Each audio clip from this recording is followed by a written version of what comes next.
گیا مگر 30 سے زیادہ MP یہاں پر موجود نہیں ہیں۔ میڈم، پہلے تو میں وزیر اعظم کی اس بات کی مذمت کرتا ہوں اور ان کو بتانا چاہوں گا کہ جناح کے بارے میں انہوں نے جو کہا تھا، ہم تو جناح کے سخت مخالف ہیں، اس لیے بھارت کو اپنا وطن مانے، مگر 42 میں آپ کے پیارے ویر اور جناح کی پارٹی نے نارتھ ویسٹ فرنٹیئر، سندھ اور بنگال میں مل کر حکومت چلائی اور اس حکومت نے 1.5 لاکھ ہندو اور مسلمانوں کو انگریزوں کی فوج میں شامل کرایا تاکہ وہ لڑیں۔ تو کسی شاعر نے اچھا کہا تھا وزیر اعظم کے بارے میں کہ فریب دے کر زمانے کو پارسا نہ بنیے، انہیں کہو کہ وہ بندہ بنے خدا نہ بنے، امیر شہر یہی چاہتا یا حضرت کہ ہماری چیخ گلے میں رہے صدا نہ بنے۔ دوسری بات میڈم، ہمارے وزیر دفاع جناب راجناتھ سنگھ صاحب نے بڑا ہی عجیب و غریب اور تکلیف دہ بات کہی ام المومنین کے بارے میں اور ام الکتاب کے بارے میں۔ ام المومنین ان کو کہتے ہیں جو ہمارے پروفٹ محمد صلی اللہ علیہ وسلم کی وائف ہیں، وہ ہم تمام مسلمانوں کی ماں، ہم ان کو تصور کرتے ہیں، مگر ہم ان کی عبادت نہیں کرتے، ہم اپنی ماں کی عبادت نہیں کرتے۔ ام الکتاب قرآن ہے، ہم قرآن کی عبادت نہیں کرتے، قرآن اللہ کا بھیجا ہوا کلام ہے۔ تو اس کے بارے میں شاعر نے اچھا کہا کہ خبر نہیں جنہیں اپنے دین و مذہب کی، ہمیں وہ دین کا مطلب سکھانے نکلے ہیں۔ اہم بات یہ ہے کہ میڈم، ہمارے ملک کا آئین کا اس لفظ سے آغاز ہوتا ہے وی دا پیپل، اس کا آغاز بھارت ماتا کے نام سے نہیں ہوتا ہے۔ ہمارے سمویدھان کا جو پریامبل ہے وہ کیا کہتا ہے؟ Liberty of thought, expression, belief, faith and worship. اگر دستور کا یہ پہلا صفحہ یہ بات کرتا ہے تو پھر کیسے کسی شہری کو کسی خدا، دیوی، دیوتا کی عبادت کرنے پر یا سجدہ کرنے پر مجبور کیا جا سکتا ہے؟ آپ ہی کی پارٹی سے آج کی جو باتیں ہوئی ہیں اسی کا بول رہی ہیں۔ ہمارے کانسٹیٹیوئنٹ اسمبلی میں میڈم ایک محترمہ تھی روہینی کمار چودھری نے ایک تجویز دی تھی کہ پریامبل میں کسی دیوی کے نام سے شروع ہو۔ انہوں نے خاص طور سے وندے ماترم کا ذکر کیا مگر اس کو قبول نہیں کیا گیا۔ پھر کے کامت صاحب نے ایک تجویز دی کہ اٹس سٹیزنز کو بدل کر ہر سٹیزنز کیا جائے اور خدا کے نام سے شروع کیا جائے، وہ ترمیم کو مسترد کر دیا گیا۔ ہمارے سمویدھان کا اصول یہ ہے کہ بھارت کیا ہے؟ اس کی عوام ہے، عوامی قانون کی مصنف ہے، عوام کی مرضی سے سب سے بالاتر ہے، عوامی حاکم ہے۔ ملک کسی خدا، دیوی، دیوتا، مذہبی علامت کے نام سے نہیں چلتا، نہ ملک کسی ایک مذہب کی ملکیت ہے۔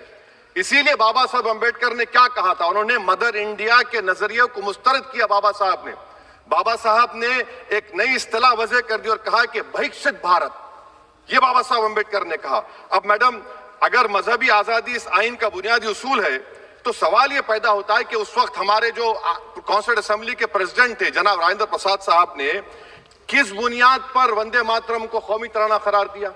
نہ تو کوئی سیکولر ریزولوشن ہے اس کے بارے میں۔ میڈم، میں آپ کو بتانا چاہوں گا کہ جوڈیشری کیا کہتی ہے۔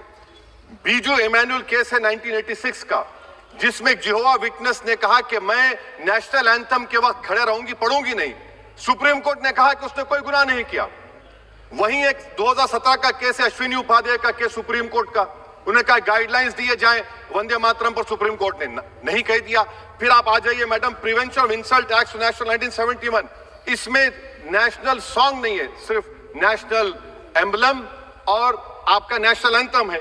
پھر آپ آ جائیے 40th امینڈمنٹ آرٹیکل 51 ہے 76 میں پاس ہوا، اس میں بھی اس کا کوئی ذکر نہیں ہے۔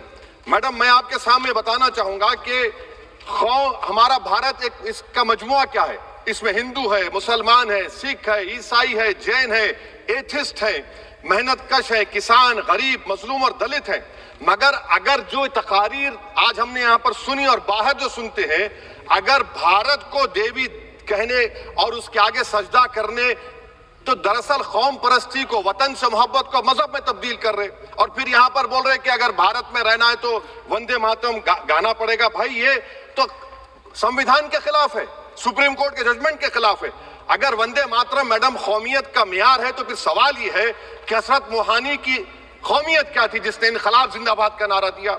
اگر یوسف مہر علی نے quit India, Simon go back کا نعرہ دیا تو اس کی قومیت کیا تھی؟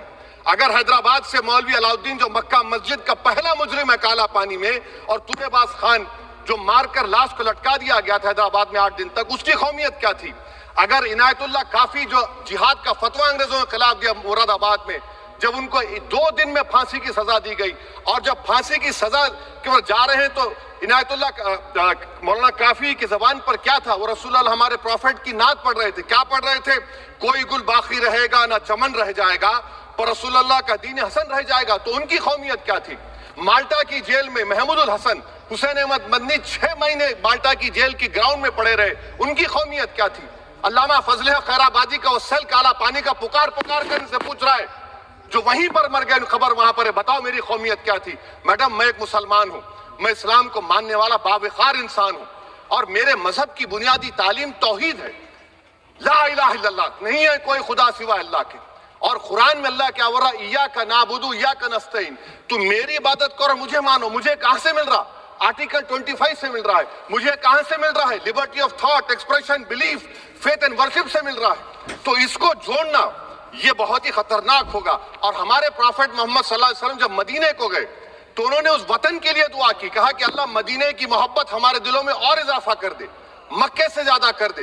تو یہ اسلام مسلمان ہونا، ہمارے ایمان میں ملک کی محبت بیچ میں نہیں آتی، اور ملک سے محبت ہے اور رہے گی ہمیشہ، کیونکہ یہ عظیم قربانیاں یہاں پر شامل ہے جنہوں نے جنگ آزادی میں حصہ نہیں لیا.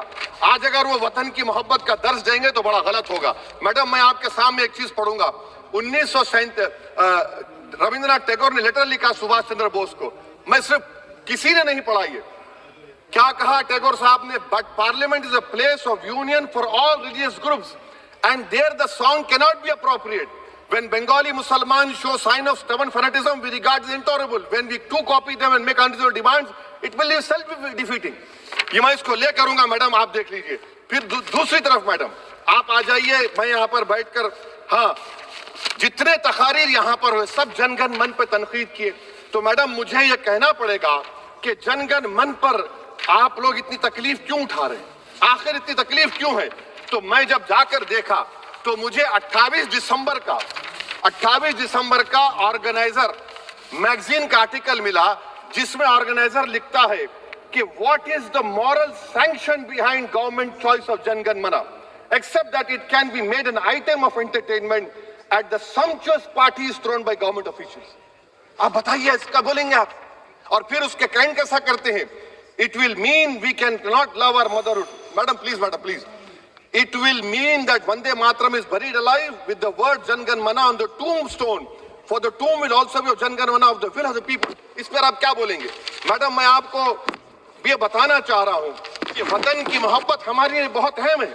مگر یہ بتائیے ہم کو کہ ابھی میڈم یہاں پر آنند مٹھ کے بارے میں بہت کچھ کہا گیا.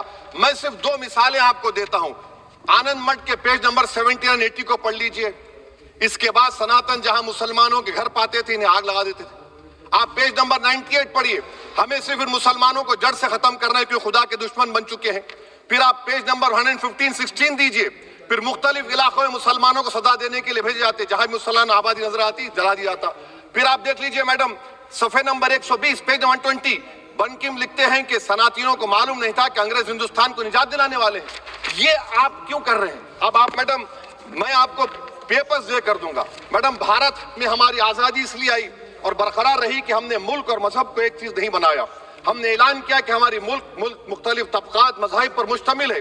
ہمارے مشترکہ تقدیر ہماری قومیت کا سرچشمہ ہے. یہ خاص زبان ثقافت مذہب نہیں ہے. اگر وندے ماترم کا متن قوم اور مذہب کو ایک بنا دیتا ہے، اگر ہم اسے ٹیسٹ بناتے ہیں وفاداری کا، تو پھر مان لیجئے کہ یہ گاندھی، امبیڈکر، ٹیگور، بوس اور لاکھوں آزادی کے سپاہیوں کی سوچ کو چھوڑ کر گوڈسے کی سوچ کی ہندو قومی پرستانہ، میڈم ختم کر رہا ہوں، ہندو قوم پرستانہ کو اختیار کریں گے. مجھے وطن سے بے انتہا محبت ہے میڈم، اور انشاءاللہ ہمیشہ رہے گی. مگر باوجود اس کے کہ میری مسجد، میری عبادت گاہ، میرے کپڑے، میرے کاروبار پر حملے ہوتے، مگر میں پھر بھی کہتا ہوں کہ وطن میرا، ہر وطن کو ہم چھوڑ کر نہیں جائیں گے. مگر حب الوطنی کا کیا مطالبہ ہے؟ حب الوطنی یہ کہتا ہے کہ وطن سے محبت ہے تو ظلم کو ختم کرو، غریبی کو ختم کرو، بے روزگاری کو ختم کرو، جبر کا خاتمہ کرو، امن کا گہوارہ بناؤ، پاکستان کی دہشت گردی کو ختم کرو، ایکسپلائٹیشن کو روکو، شرارت کو روکو، ملک کے خلاف کی جانے والی سازش ختم کرو. میڈم بھارت ایک چمن ہے جہاں پر ہر پھول کو کھلنا چاہیے. اور اگر کوئی اس پھول کے اگر پورے پھول کھلیں گے تو اس کی خوشبو سے یہ وطن معطر ہوگا، مگر اگر اس چمن کا مالی یہ کہے گا کہ ایک ہی پھول کھلے گا تو میں ذمہ داری کے ساتھ کہہ رہا ہوں اگر ایک ہی پھول کھلے گا تو وہ صحرا بن جائے گا اور مالی نہیں رہے گا، وہ جلات کہلائے گا۔ تو اسی لیے میڈم ہم امید کرتے ہیں کہ حکومت اس پر زور جبر نہ کرے۔ میرا رائٹ ہے، یقیناً میں جانتا ہوں کہ آزادی کے لڑائی میں وندے ماترم کا نعرہ تھا، مگر اگر آپ اس کو جبر کریں گے تو یہ سمویدھان کے خلاف ہے۔ وفاداری کا سرٹیفکیٹ ہم سے مت لیجئے، میڈم ختم کر رہا ہوں، وفاداری کا سرٹیفکیٹ ہم سے مت لیجئے۔ آپ کے بزرگوں کے کوئی ایک کتاب میں لکھ کے کیا لکھا ہے بتا دیجئے، کہاں پر کیا لکھا ہوا ہے۔